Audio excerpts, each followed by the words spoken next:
Le Sénégal ne manque pas de discours. Ce qui lui manque, ce sont des décisions. Le rôle d'un gouvernement, c'est d'affronter la réalité du pays et de trouver des solutions, même quand elles sont difficiles.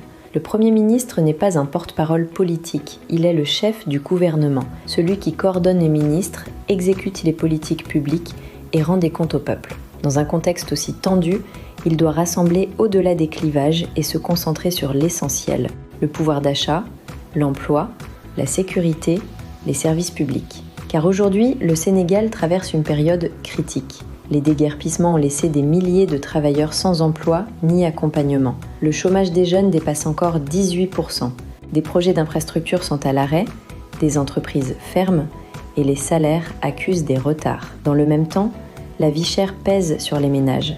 La nourriture, le transport, l'électricité, tout augmente. À cela s'ajoutent les inondations récurrentes, les épidémies saisonnières et une fatigue sociale qui s'installe peu à peu. Face à tout cela, les citoyens n'attendent plus des discours, mais qu'on améliore leurs conditions de vie. Pourtant, à chaque prise de parole, le Premier ministre agit moins en chef de gouvernement et davantage en chef de parti.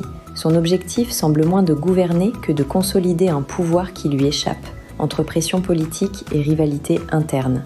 Et pendant qu'il cherche à mesurer son influence, à savoir combien de partisans il peut encore mobiliser, les urgences nationales, elles, s'intensifient. C'est ce qu'on appelle une captation du discours politique, quand la parole du pouvoir sert à nourrir une légitimité personnelle, au lieu d'une logique d'action collective. Car gouverner, ce n'est pas convaincre une foule, c'est écouter un peuple.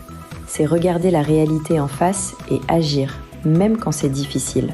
Parce qu'à la fin, les discours s'oublient. Mais la vie chère, le chômage, la précarité, elle reste. Et elle rappelle chaque jour que gouverner, ce n'est pas briller sous les projecteurs, c'est tenir debout dans la tempête, aux côtés de son peuple.